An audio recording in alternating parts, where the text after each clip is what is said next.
Bonjour à tous les gars, c'est NFG. Aujourd'hui on se retrouve encore pour un nouveau format. J'ai envie d'un petit peu de changement sur ma chaîne en ce moment. Donc on est parti pour, on va dire, un résumé des actus du monde du rallye actuellement. On va dire les principales actus. Voilà, donc j'essaierai de faire ce type de format plus ou moins toutes les semaines. Mais attention, je suis pas sûr de tenir la cadence, donc on verra bien. Mais voilà, on est parti pour cette première vidéo dans ce format-là. Let's go. Première info les gars, c'est le retour de Ypres, donc le rallye de Belgique en WRC du 18 au 21 août 2022. Un rallye asphalte, ça qui est bon. Encore un rallye asphalte de plus. Par contre, on est sur un rallye atypique avec des grosses cordes.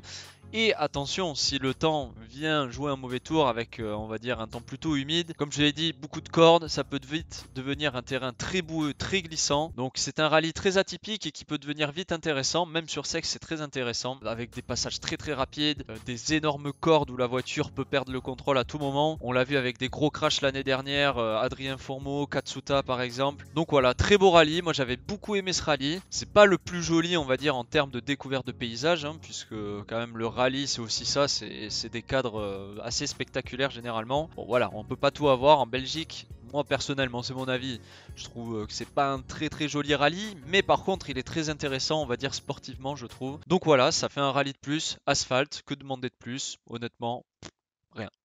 Deuxième actu du jour les gars, c'est le retour de Pierre-Louis Loubet en WRC au plus haut niveau avec M-Sport, donc la Ford Puma, pour 7 rallyes. Le champion du monde WRC 2019 retrouve donc le plus haut niveau, ce coup-ci avec une voiture qui est normalement compétitive puisque les années précédentes c'était plutôt compliqué avec la Hyundai i20 de 2C compétition qui on le sait était moins performante que les Hyundai et même les autres WRC on va dire à l'instant T. Nouvelle équipe. Nouvelle voiture, nouvel état d'esprit. On peut voir un nouveau visage de Pierre-Louis Loubet suite à cette nomination. Donc il va faire 7 rallyes, il va commencer par le rallye de Croatie, puis il va aller au Portugal, en Sardaigne et en Estonie. Pour le reste, après, c'est pas totalement sûr encore. On verra bien ce que ça donne. Moi, je pense que ça peut bien donner. C'est un pilote qui est quand même talentueux. Il a gagné les championnats du monde. Il y a eu beaucoup de frustration les dernières années, donc je pense qu'il va venir avec un esprit revanchard. Et j'ai hâte de voir ce que ça va donner. Troisième info de cette vidéo, Renault serait en préparation pour faire une Clio Rallye 3. Une Clio Rallye 3, qu'est-ce que c'est du coup? C'est une 4 roues motrices qui serait éligible au championnat WRC3, donc le nouveau championnat qui a été créé et qui est réservé exclusivement à des voitures 4 roues motrices. Rallye 3 actuellement. La voiture normalement devrait arriver courant 2023, mais ça fait plaisir, ça montre que les marques françaises s'intéressent toujours au rallye. Et voilà, donc avec ce nouveau règlement, la marque française a ses cartes à jouer pour se remettre en avant dans le milieu du rallye. Et on verra bien dans les prochains mois qui arrivent, je pense qu'on aura un petit peu plus d'infos, voir ce que la voiture donne. En tout cas, sur le Monte Carlo, les Rallye 3, c'était des voitures assez sympas, franchement. 4 roues motrices et qui ont quand même un moteur assez intéressant, parce que même dans les montées, ça marchait plutôt pas mal. Donc voilà, voir ce que donne la Clio dans le futur, mais en tout cas, c'est une bonne nouvelle pour le rallye français. On parle encore d'une voiture, la nouvelle Skoda Rally 2, toujours en développement.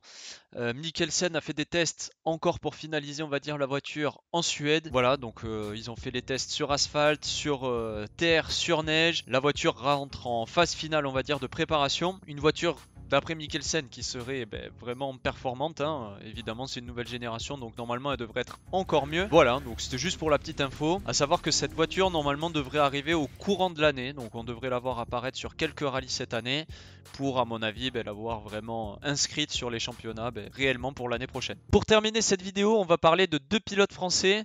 L'un pour ses performances, le second pour sa nouvelle livrée qui a été dévoilée. On va commencer par les performances. C'est Mathieu Franceschi accompagné de Lucie Beau, sa fidèle copilote. Ils ont participé au rallye des Roches Brunes ce week-end en Alpine RGT, donc une voiture propulsion. Et voilà, c'était leur première participation avec ce type de voiture et c'est une victoire scratch du rallye. À savoir que Franceschi avait déjà fait un rallye en Italie cette année en Polo R5 accompagné de Flo Labourdette. Ça s'était conclu aussi par une victoire. Donc voilà, très très beau début de saison du pilote. Ça va le mettre en confiance pour cette année. Il participe au championnat de France Terre avec une Skoda R5. Donc voilà, ça peut que lui donner confiance. C'est un très bon pilote. À voir ce que ça va donner cette année du coup.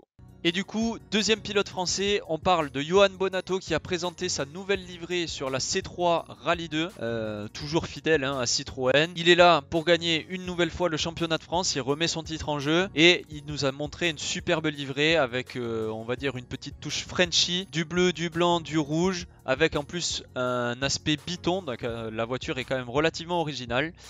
Voilà, Johan à mon avis est prêt pour un nouveau championnat cette année. Il est prêt aussi à vouloir conserver son titre. Donc voilà, on va assister encore à une belle saison de rallye, que ce soit sur asphalte, sur terre, en France, en championnat du monde, etc. etc. Voilà les gars, c'est la fin de cette vidéo. J'espère que ça vous a plu. On se retrouvera pour un format à peu près similaire un peu plus tard. J'essaierai aussi de faire un débrief du rallye de Suède pour voir où ça en est en rallye 1. En tout cas, n'hésitez pas à me dire dans les commentaires ce que vous en avez pensé, à vous abonner, liker, partager la vidéo, etc. Voilà, merci beaucoup à tous ceux qui me suivent. Moi je vous dis à la prochaine. Ciao les gars!